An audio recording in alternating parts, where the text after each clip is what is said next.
Today on Lions Lineup, we take a look at the AL and NLCS and the top stories from around the NFL this past week. Stick around.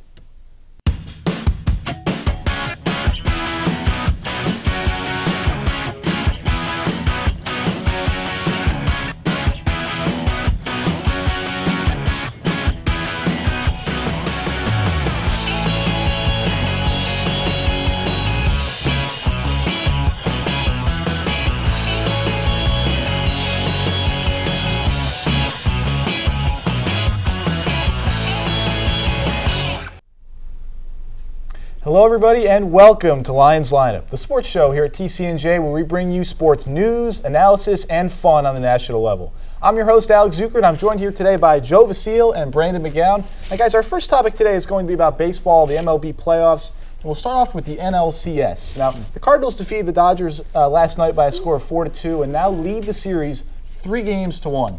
Guys, are the Dodgers done?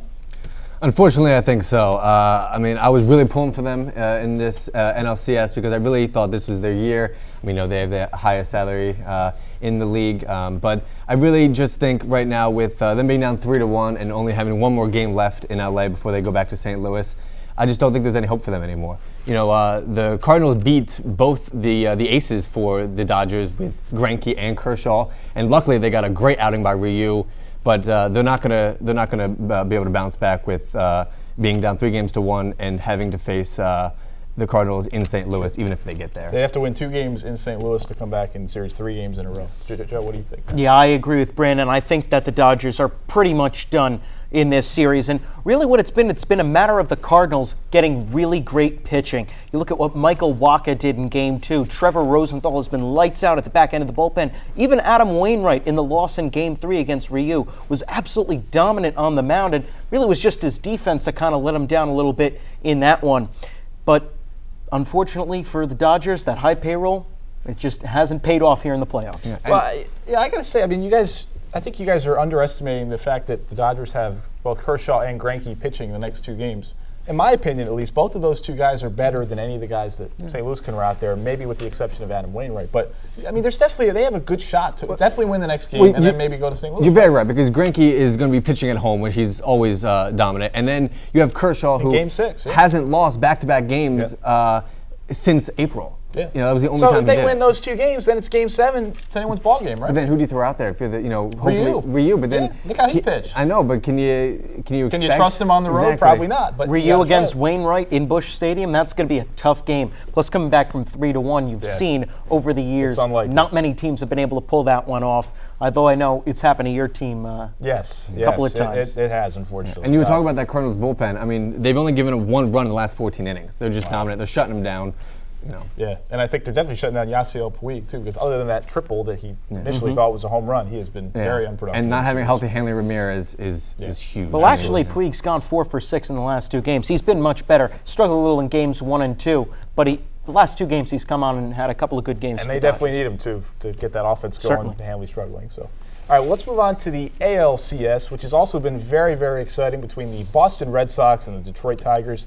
The Tigers have taken the first game of the series, but then Boston has come back with 2 straight wins, thanks in large part to the emotional game-tying grand slam in the 8th inning by David Ortiz in Game 2.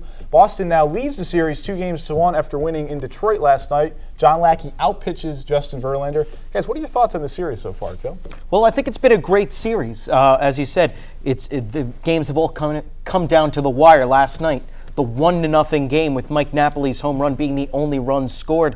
It's been certainly exciting, but the Sox, they've got all the momentum in this series. They've beaten the Tigers in games with Max Scherzer and Justin Verlander, their 2 best pitchers on the mound. They've got a big advantage being up 2-1 now. They just really have to win 1 more game in Detroit, and then they're back and they've got 2 chances to win it in Boston.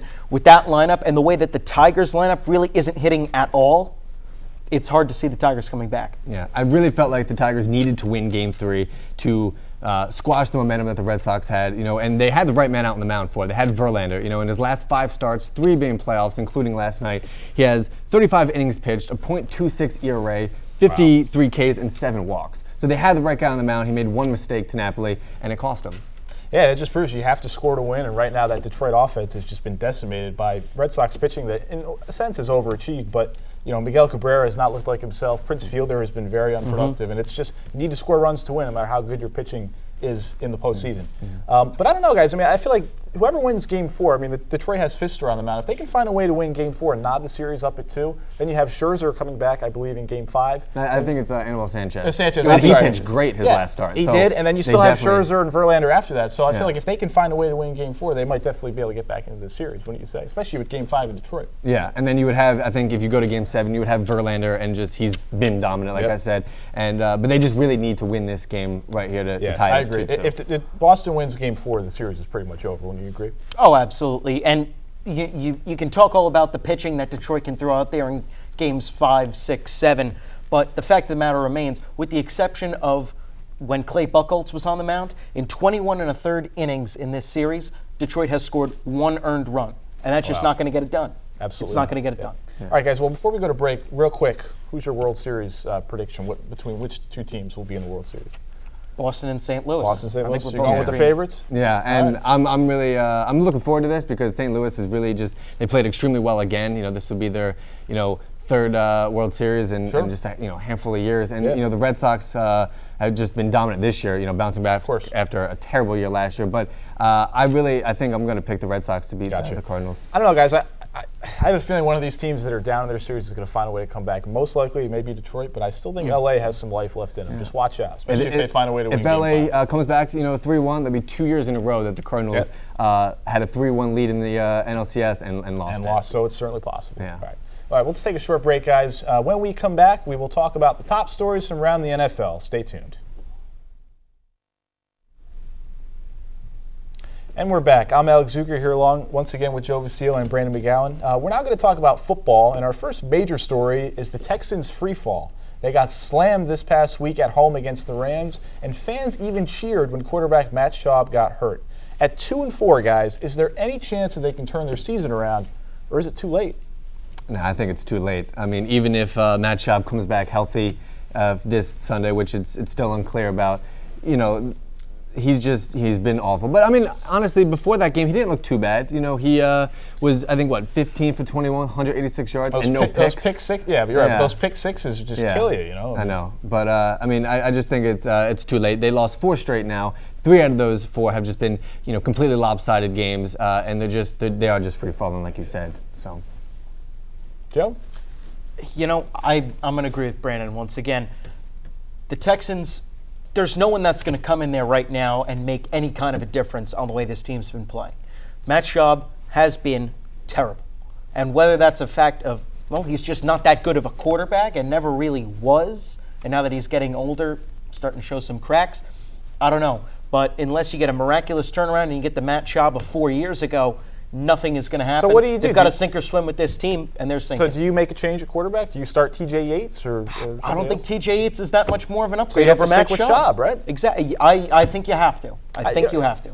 Brandon, would you agree with that? Yeah, I think maybe if he's not completely healthy, you throw Yates out there and just see what he's got, and hopefully he can surprise you. But I think you have to stick with Matt Schaub if he's healthy and just hope he turns it around. But I do think it's too late. Sure, absolutely. All right, well, let's move on to another disappointing team in the NFL, more closer to home at least, the New York Giants. They fell to 0-6 on Thursday night as Eli Manning threw 3 more interceptions. He's now on pace for 40 interceptions this year. Now, is this just really a season for Eli where he's just having a down year, or is this more of a sign for things to come for Eli going forward? Joe, what do you think?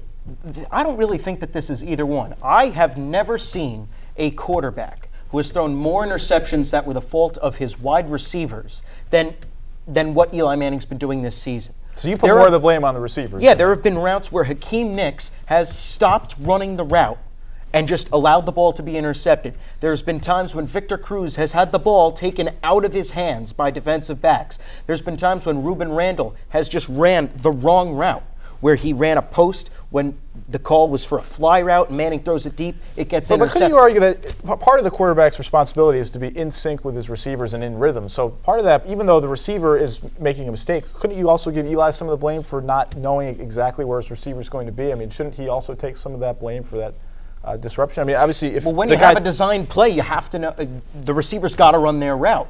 Otherwise, the entire timing and every other factor in the play gets completely thrown off, and you end up with interceptions. And to kind of build off of that a little bit, with the way that the Giants' offensive line has really struggled in pass protection, Manning hasn't had the time to sit back and react to the changes that have happened and has been forced to make bad decisions, which has also resulted in a bunch of interceptions. Yeah, no, I agree with that. I mean, I was just about to say he has been forced to, maybe make some throws that he doesn't want to because of his, offensive line, but also because of the running game. They don't really have a really good running game right now, and when you don't have that balance, he's forced to throw more, and he's just, making passes that he probably shouldn't. But also, as an Eagles fan, I would love to see this year after year with Eli Manning, but I really don't think so. I mean, he's always been a little interception prone, but this year is just ridiculous. Well, it seems like since the team's at 0-6, there has to be a scenario where the management is going to make a change. Whether a change coach for what? Or, well, that's what I'm going to ask you guys. I mean, who deserves most of the blame? Is it Tom Coughlin? I mean, it's the general manager, Jerry Reese. Yeah. It's all on Jerry Reese for not bringing in the proper proper None of this is on Tom Coughlin. I don't, as a Giants fan, I do not think Tom Coughlin deserves blame for this. Or Eli. If anything, I'm putting it on Kevin Gilbride, who calls the offensive plays and is the offensive coordinator of the Giants, and their general manager, Jerry Reese, who has neglected the linebacker position for the last 3 seasons. They don't have a single guy until they just acquired John Beeson, who was a drafted linebacker on the roster. They don't have an offensive lineman who is capable of starting on any other team in this league, and that's on the general manager. Randy, would you agree with that? I would. I mean, but at some point you do, have to step up and take blame for it. Yes, but at the same time, I mean, I would always love to see general managers step up and take the blame, instead of, pushing the blame off on the managers or even the players. Sure. All right, well, we'll see what continues to happen with the Giants as the season goes on. Should be interesting. I know as a Patriots fan, I'm loving the fact that they're getting beat every week, but we'll see if that continues.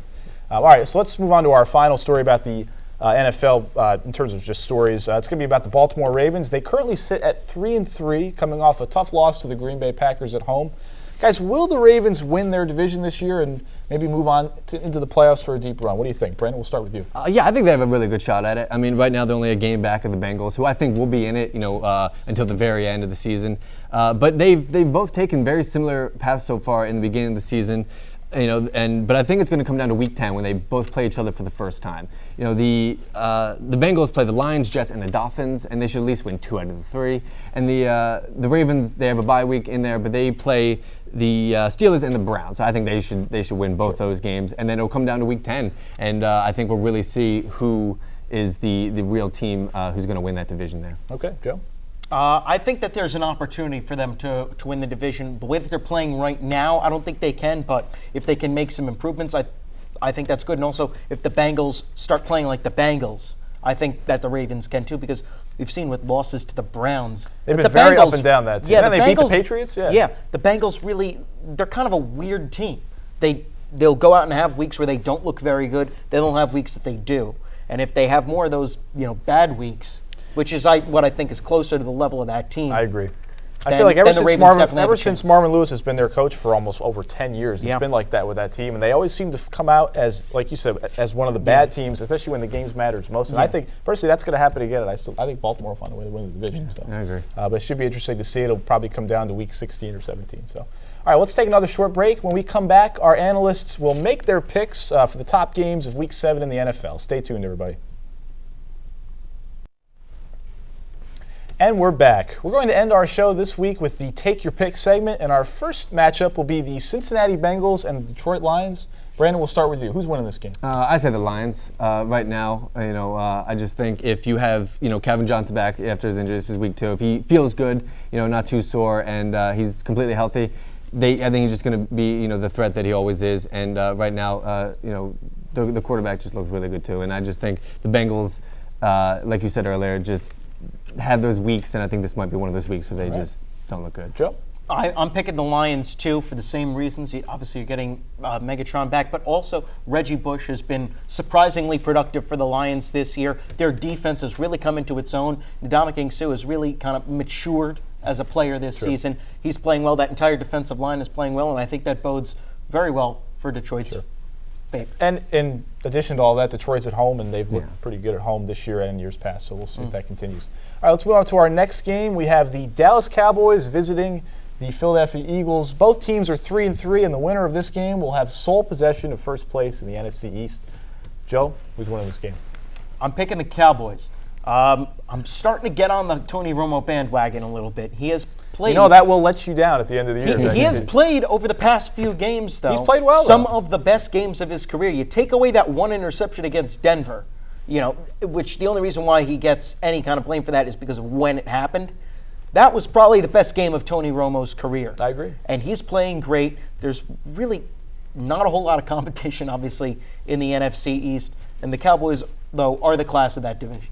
Yeah, well, as an Eagles fan, I had to go with my hometown favorite with the Eagles, but also just because Foles looked really good last week. I mean, he made a lot of nice deep passes down the field, for some touchdowns, but also because even if Foles doesn't start, even though it looks like he will, I think Vic's going to come out and he's going to be fighting for his job, and there's going to be a lot of excitement there. And he looked, before the week where he got injured with the hamstring, he looked really good, running. He could have sharpened up a little bit on some of his passes, but I really think he's going to come out and do really well. Plus, the Eagles are at home and they have the edge there. I think I'm going to agree with you, Brandon, on this one. I'm going to take the Eagles in this game, even though I picked Dallas to win the division. I just feel like, as good as the Cowboys' offense has been, it's so inconsistent. I mean, they put up, 45 against Denver, and then this past week against the Redskins, they score, 1 touchdown and 2 field goals against a much worse defense. How can you be that inconsistent and expect to go and beat a very good offensive team in the Eagles with a brand new coach that looks to know what he's doing? Yeah, but the key in this game is it's gonna come down to time of possession.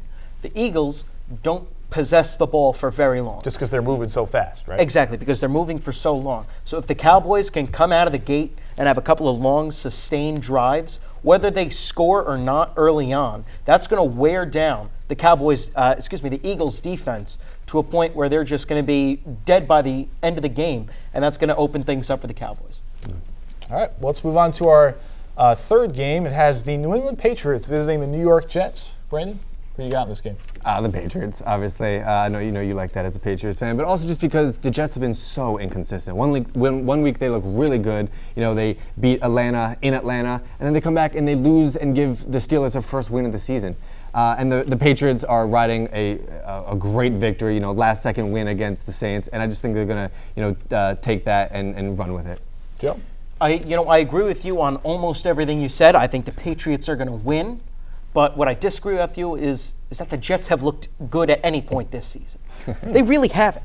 They beat the Tampa Bay Buccaneers by 1 point because of a stupid penalty. They beat the Buffalo Bills by 7. And then they beat the Falcons by 2. And the only reason why they beat the Falcons is because Mike Smith opted to try to get a touchdown at the end of the first half instead of take a field goal. If he goes for a field goal like the other 29 coaches in the league would have done in that situation, the Jets are 2-4, not 3-3. Mike Smith will not be employed at the end of the year. I don't think so. But of course, I didn't really think the Falcons were going to be a playoff team. And I'm going to give you credit for that because I picked Atlanta to win that division, and you sat on this desk, or at this desk, I should say, and said no. So I give you credit for that. But I agree with you guys.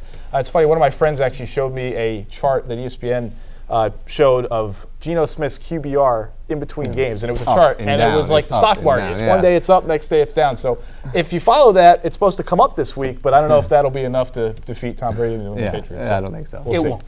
All right. Our final game, and this game is the Sunday night game this week. It should be very exciting. Peyton Manning's return to Indianapolis with his Denver Broncos against Andrew Luck and the Colts. Guys, who's winning this game? It's going to be the Broncos. They're obviously right now 6-0. The Colts have taken a couple of bad losses this year. They're not nearly as good of a team. The Colts defense can't keep up with all of the different weapons that the Broncos offense has, just like no other team has been able to really keep up with it so much this year. The Colts, they might be able to shoot with Peyton Manning the way that the Cowboys did a couple of weeks ago, but it's not going to be enough, I don't think, to overcome the Broncos. Yeah, I also have the Broncos. Also just because, I don't think, Peyton Manning gets nervous or lets excitement get to his head. But I think this week, in his return to Indianapolis, was home for so many years, he's just going to, I think, take that excitement and use it. Also, usually the home field advantage, is a factor. But, I mean, it's basically home field advantage for both teams here because Peyton Manning played there for so long. But also just because Peyton Manning has been so good. And like you said, with all those weapons, he distributes the ball so well. And I just don't think that the Colts defense is going to be able to handle that. I don't know, guys. I'm going to take the Colts. I feel like the Broncos in their last 2 weeks have looked vulnerable. They barely beat Dallas. Granted, they scored a lot of points, but their defense was exposed in that game. And then they were only up by 2 points against the worst team in football, the Jacksonville Jaguars, who some believe would lose to some college teams. Well, they probably took the Jaguars a little bit too lightly, despite what they were saying just throughout like the week. the Colts probably took the Chargers too lightly this past week. Yeah, but the Chargers actually had a record this season of being a good team. The Chargers are a pretty decent team this season. Okay. So I don't know why you would take a pretty decent team lightly as opposed to, say, taking a team that's a joke like the Jacksonville Jaguars lightly. I don't know. I just have a feeling Indianapolis is going to fight back on their home field, and I think they're going to bounce back after a tough loss on Monday night. I think they win a close game. I think Andrew Luck drives them down at the end of the field for a winning field goal. I think it would be very exciting. I think Colts fans would really love that they made the right decision of getting rid of Manning and drafting Luck. So you might be right. All right, guys. Well, we are all out of time, so that will do it for this edition of Lions Lineup. We hope you enjoyed the show. If you'd like to become a part of Lions Lineup or join LTV, email our account at ltv@tcnj.edu. For Brandon McGowan, Joe Vasile, and all of us here at LTV, I'm Alex Zucker. Have a great week, everybody. Take care.